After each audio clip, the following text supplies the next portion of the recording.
오늘도 예수님이라는 제목으로 우리가 8주째 계속 말씀을 히브리서를 통해서 도전받고 있습니다.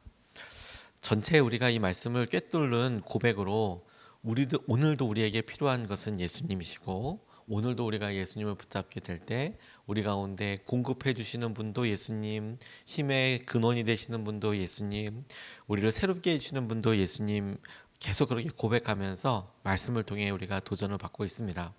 이제 히브리서 거의 마지막으로 가면서 오늘 이 구체적으로 다시 한번 히브리서를 읽는 사람들에게 어떻게 지속적으로 날마다 하나님을 경험할 수 있는지, 어떻게 일상 가운데 우리의 믿음의 고백과 일상의 은혜를 놓치지 않고 계속해서 우리가 마음을 모을 수 있는지에 대한 여러 가지 구체적인 조언들을 저는 오늘 본문 말씀을 통해서 살펴보고 싶습니다. 우리가 의도적으로, 의식적으로 우리의 마음을 한결같은 태도를 유지하기 위해서 도움이 되는 행동들이 있을 텐데, 가장 기본이 되는 행동들 있을 텐데, 오늘 본문 말씀은 그 중에서도 굉장히 일상적인, 우리가 평소 때 할 수 있는, 해야 하는, 그리고 그것을 통해서 은혜의 통로로, 은혜의 젖줄에 이렇게 선이 닿는 그런 행동이라고 저는 그렇게 묵상을 했습니다. 우리의 마음은 비어있지 않습니다. 그래서 끊임없이 비우려고 했을 때는 이건 뭐 계속해서 엄한 것들이 들어올 수도 있고, 그리고 우리가 예기치 않은 것들이 이렇게 있을 수 있지만, 거꾸로 히브리서 기자가 도전하는 것처럼 우리 삶으로 우리 하루를 계속 채워 나간다면, 우리의 마음에 오늘 만나는 사소한 것들에도 하나님께서 우리가 도전하시는 것들을 붙잡게 된다면, 저는 그것으로 오늘 주님께서 우리에게 예배하신 놀라운 은혜를 채워나가고, 주님께서 약속하신 충만함을 우리가 경험하게 되고, 예수님으로 충분한 하루가 되겠다고 싶습니다. 오늘 본문 말씀에 구체적인 몇몇 가지들을 이야기했지만, 그 중에서도 특별히 주목해서 보고 싶은 두 가지 중에 하나는, 첫 번째로 서로 사랑하라 라고 말씀하신 부분입니다.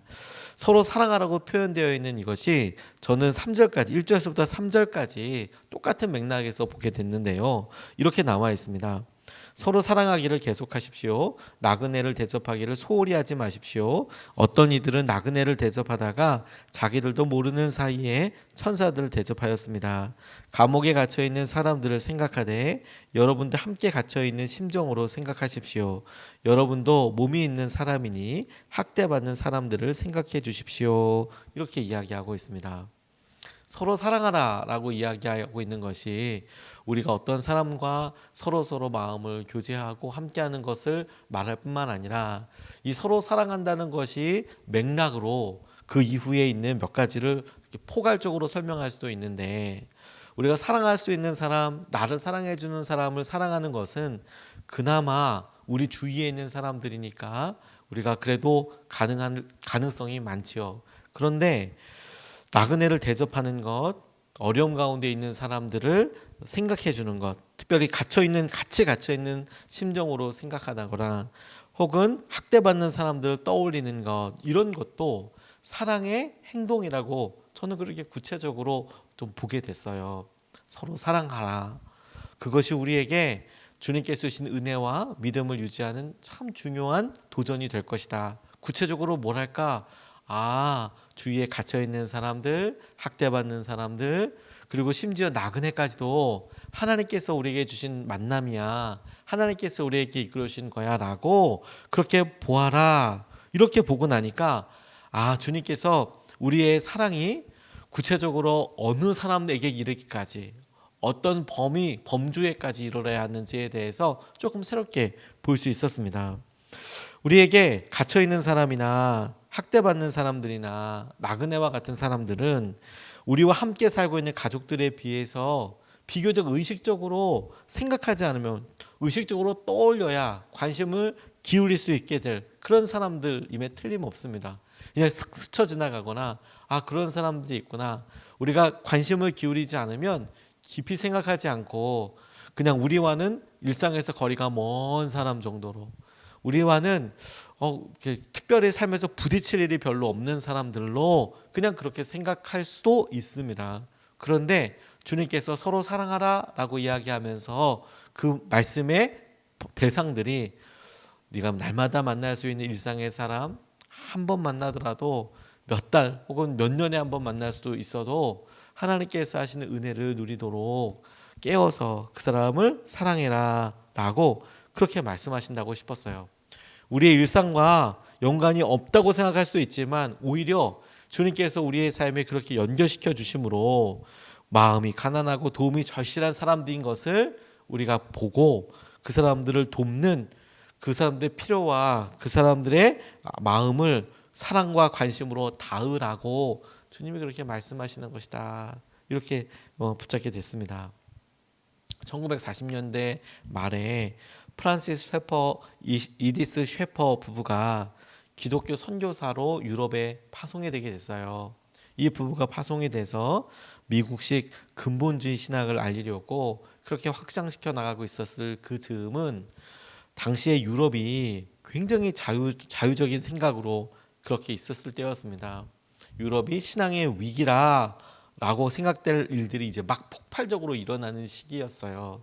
그래서 기존에 있던 보수적인 신앙이 엄청 공격을 받고 혹은 사람들한테 조롱거리가 되고 또 뭐 하는 거냐고 오히려 더 자유스럽게 믿고 더 뭐 교회 나가지도 않고 믿음 생활할 때 말도 고백도 당시에 유행하고 막 한참 이제 올라가고 있었던 뭐 포스트 모던의 기본이 되는 여러 생각들이 유럽에서 막 이제 올라오고 있었을 그럴 때였거든요. 너무도 회의적인 생각을 가지고 있었던 사람들이 많았습니다. 기독교에 대해서. 그런데 이 두 부부가 하나님 나라의 귀한 모델이 될 만한 그런 공동체를 세우고 싶다. 이런 마음으로 계속 기도하고 고민하다가 1955년에 스위스 알프스의 작은 마을 외곽에 라브리, 프랑스어로는 안식처, 피난처라는 뜻인데요. 라브리라는 공동체를 만들었어요. 그래서 거기서 만들어서 오는 사람들에게 이렇게 오는 사람들 대접하고 그렇게 하는 그런 공동체를 만들었습니다. 처음에 뭐 특별하게 계획이 있었던 게 아니고 당시에 로잔 대학을 다니고 있었던 맏딸이 주말에 친구들 이렇게 데리고 오더래요. 집에 데리고 와서 먹고 대화하면서 이 청년들에게 우리 부부가 우리 가정이 해줄 수 있는 것을 해야겠다. 그래서 하나씩 둘씩 데리고 올 때 그 사람들과 오픈돼서 이야기를 하고 마음을 이렇게 나누는 일부터 시작을 했대요. 그러다가 그것에 아이디어를 얻어서 라브리라는 공동체를 그냥 집에서 가정에서 열어서 사람들이 오는 것을 환영하고 오는 사람들마다 주님에 대해서 복음에 대해서 기독교에 대해서 그렇게 전달하고 토론하고 그리고 설득하려고 하고 혹은 이야기를 들어주고 이런 공동체를 가졌답니다. 많이 힘들었대요. 미국과는 너무 상황이 달랐고 유럽 지역 학생들의 갈수록 신앙이 다 떠나가고 교회가 막 텅텅 비어가고 이게 막 폭발적으로 막 일어나기 시작하는 징조들이 보이고 교회뿐만이 아니라 보편적인 진리에 대해서 사람들이 다 회의를 갖기 시작했대요. 변하지 않는 진리가 있어. 그게 어떤 영역이고 무엇이든지 이런 생각을 갖기도 하고 그러니까 이런 표현이 등장하기도 전에 사람들은 또 포스트 모더니즘이라는 변화의 여파로 막 이 시간들을 막 너무 힘들게 보내고 있는 거예요. 그런데 이 사람들이 소중하게 계속 물었던 것은 뭐냐면 어떻게 의미를 찾을 것인가? 도덕적인 가치와 정의와 안정된 정체감의 기반은 무엇인가? 어떻게 여전히 느껴지는 수치심을 어떻게 해결할 것인가? 이런 다소 기독교적이지 않은 질문이지만 그것을 통해서 복음의 진리까지 닿을 수 있는 어떻게 가치가 있고 어떻게 변하지 않는 것들을 만날 수 있을 것인가. 이제 이렇게 이런 사역을 하면서 젊고 소외된 회의론자인 이런 사람들을 위해서 장기적인 노력을 하기 시작했대요. 별의별 사람들이 다 찾아왔답니다. 돈을 안 받았거든요. 방문한 사람들한테. 그냥 기부금만 뭐 본인들이 뭐 내고 싶거나 혹은 여기서 머물기 위해서 음식을 싸가지고 오는 거나 이런 것들로 하다 보니까 이게 공동체가 될까? 지속적이고 장기적인 어떤 수입이 있어야 공동체가 계속 들어갈 텐데 그런 거 없이 방문하는 사람들이 빵을 갖고 오면 빵을 먹고 식사를 하면 식사를 하고 뭐 그런 식으로 그리고 자기들이 결혼 때 갖고 있었던 폐물까지 다 팔고 자기들이 있는 재정을 다 쓰는 데는 3년도 안 걸렸대요. 그런데 거기서 20년, 수십 년 지금도 라브리가 있거든요. 그런 공동체를 계속 유지하고 있었다는 거예요. 당연히 이제 가족의 이제 자녀들이 나가서 돈을 벌어서 많은 돈으로 기부를 하고, 이제 가족들이 이렇게 돈을 벌어서 하기도 하고, 그리고 어떻게 할지에 대해서 이야기하고. 그런데 이 부부가 끊임없이 한결같은 환대하는 마음으로 자기 집을 찾아온 사람들을 그렇게 만나고 그 사람들과 함께하는 시간들을 가졌대요. 찾아오는 사람들한테는 마약 중독자도 있었고, 술을 뭐 먹기도 하고, 가정집인데 그 가정집에 와서 자기 마음대로 음주 혹은 흡연을 하고, 흡연했던 그걸 그 집에 있는 가구들이나 카페트나 뭐 침대 이런 데다 다 불을 꺼놔서 구멍을 내놓기도 하고, 정말 무례하죠. 그런 일들을 수십 년을 계속 하는데, 와, 저는 이거 생각만 해도 참 쉽지 않은 일이었겠다는 생각이 들어요. 누군지도 모르는 사람, 뭐 신분도 제대로 모르는 사람을 집으로 들여서 같이 밤을 잔다? 이것도 참 커다란 용기이겠지만, 그런 일들을 자기의 일생과 사생활이 없이 자기의 일상적인 모습들을 전혀 모르는 사람들에게 오픈하는 삶을 단순히 한 달도 아니라 1년, 20년, 30년 평생을 그렇게 한다? 와, 이건 정말 대단한 거 아니겠습니까? 나중에 이런 이야기를 그 아들이 이야기합니다. 자신이 보기에 부모님의 긍휼이 한결같은 것처럼 보이더라는 거예요.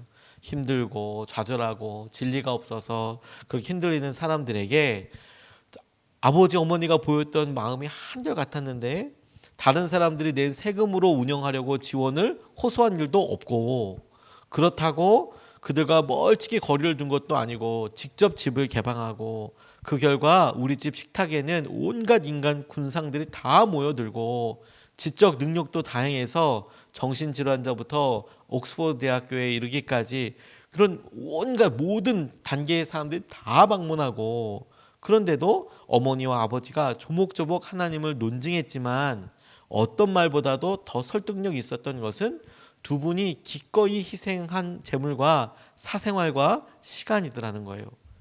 그래서 신변의 위협을 느낄 때도 있고 이용당해도 괜찮다는 생각은 늘 기본적으로 있었다라는 거예요. 그걸 수십 년 그렇게 하다 보니 그곳이 사람들이 안식처로서 진리를 구하고 복음을 보고 싶고 만지고 싶은 사람들이, 유럽의 청년들이 방문하기 위한 굉장히 중요한 모태로 쓰임받게 되었다라는 거예요. 저는 이게 우리에게 하나님께서 작아 보이지만 주님께서 우리에게 주신 섬김과 그 기회를 놓치지 않는 거, 이게 너무 중요하겠구나. 나그네를 대접하면서도 천사를 대접하기도 하였대요. 오늘 우리가 주님을 사랑하는 마음으로 어려운 사람들을 대하고 그들의 마음을 헤아리려고 하고, 우리와 멀리 있는 것처럼 여겨지는 사람조차도 주님께서 만나게 해주신 사람이라 생각하여 그 사람을 대하고 함께하는 것이 주님께서 우리에게 우리 마음의 은혜와 사랑을 계속해서 유지하게 하기 위해 구체적으로 도전하시는 첫 번째 것을 우리가 같이 붙잡고 기도하면 좋겠습니다. 두 번째로 붙잡고 싶은 것은 하나님을 의지하는 것이, 하나님을 의지하는 것. 4절서부터 6절까지 말씀을 보면, 모두 혼인을 귀하게 여겨야 하고 잠자리를 더럽히지 말아야 합니다. 음행하는 자와 간음하는 자는 하나님의 심판을 받을 것입니다. 돈을 사랑함이 없이 살아야 하고 지금 가지고 있는 것으로 만족해야 합니다. 주님께서 친히 말씀하시기를 내가 결코 너를 떠나지도 않고 버리지도 않겠다 하셨습니다. 그래서 우리는 담대하게 이렇게 말합니다. 주님께서는 나를 도우시는 분이시니 내게는 두려움이 없다. 누가 감히 내게 손댈 수 있으랴. 이렇게 이야기합니다. 하나님의 심판을 떠올리면서 사는데, 결혼 생활에 대해서, 음행에 대해서 경고하시고 돈을 사랑함에 대해서 우리에게 경고하십니다. 이것을 저는 구체적으로 우리의 잠자리, 우리의 결혼 생활, 우리의 사랑에 대해서 우리가 반드시 지켜야 될 진리를 붙잡는 것, 그리고 우리가 돈에 대해서, 돈을 사랑하고 탐하는 것에 대해서 경계하는 것, 이 각각으로도 너무도 중요한 도전이 되지만 동시에 이것을 하나로 묶어서 이렇게 도전도 되겠더라고요. 왜 그걸 하지 말라고 할까? 왜냐하면 그것이 구약 성경에서 누누이 이야기하고 있는 우상 숭배와 직결되는 행동들이에요. 하나님을 의지하지 않게 되는 대표적인 일이에요.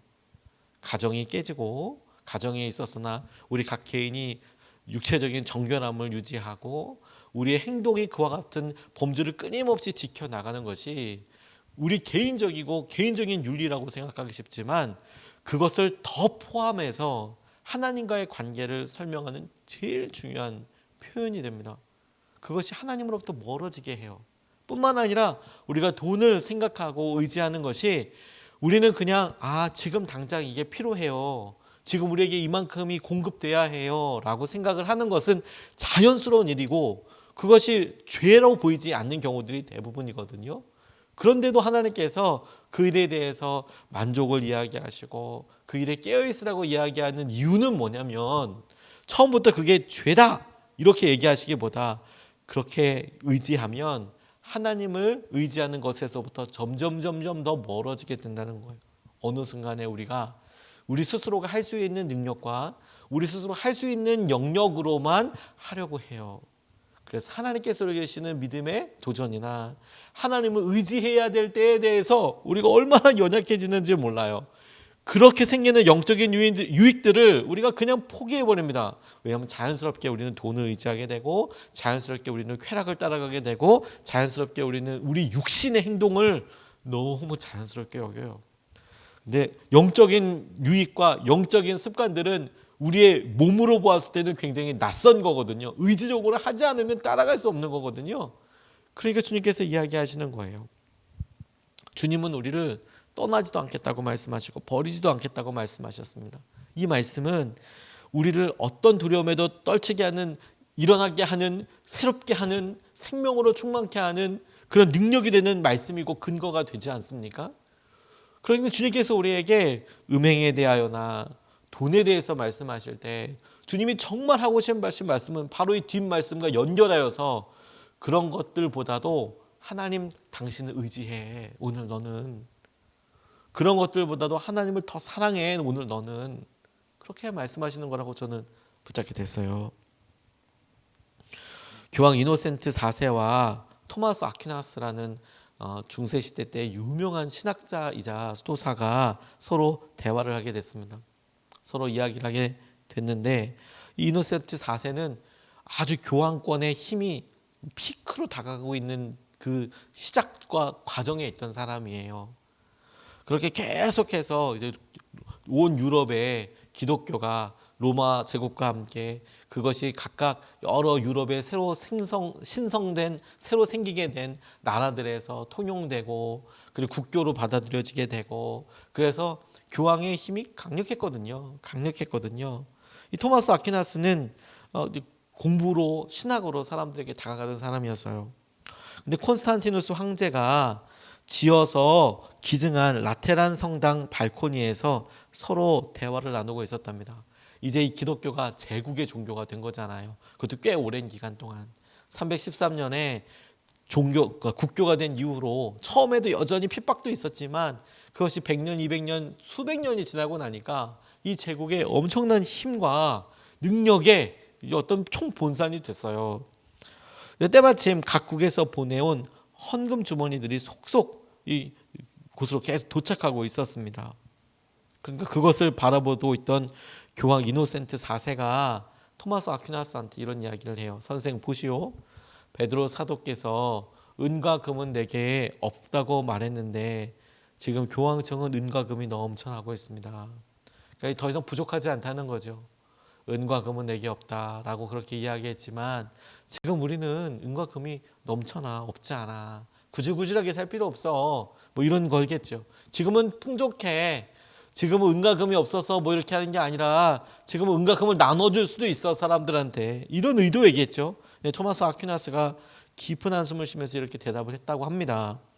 예, 그렇습니다. 그렇지만 교황님, 오늘의 교회는 은과 금은 있지만 대신 안진뱅이에게 일어나 걸으라고 말할 수 있는 나사렛 예수 그리스도의 이름의 능력은 잃어버리고 말았습니다. 은과 금은 많아졌지만 나사렛 예수 그리스도의 이름으로 걸어라라고 하는 능력은 없어진 것 같습니다. 우리 교회 그리고 우리에게 꼭 하시는 말씀이라고 싶어요. 우리가 정작 정말 중요한 것은 오늘 본문 말씀이 이야기하는 것처럼 주님께서는 나를 도우시는 분이시니 내게는 두려움이 없다. 누가 감히 나를 손댈 수 있겠느냐 라는 믿음의 확신과 자신감이 우리에게 정말 중요한 거 아닙니까? 근데 어느 순간에 우리가 주님께서 나와 함께 하시는 것보다 누가 나를 손대겠느냐라는 확신보다 우리 주머니에 있는, 우리 통장에 있는 돈의 위력과 영향력을 아니까 어느 순간에 그런 것들이 우리에게 어느 정도 커버할 수 있고 우리의 능력으로 될 수 있다고 하는 상황 가운데 동시에 우리가 그쳐버리게 되는 것은, 안 하게 된 것은 뭐냐면 주님 앞에 매어 달리는 행동과 기도하는 것과 주님 앞에 그렇게 간절히 간구하는 것들을 어느 순간에 아유 이제는 그렇게까지는 안 해도 돼 이렇게 생각하더라는 거예요. 교회가 5년 6년 이렇게 계속해 나가면서 계속해서 저에게 몸부림이 되는 것들이라고 싶어요.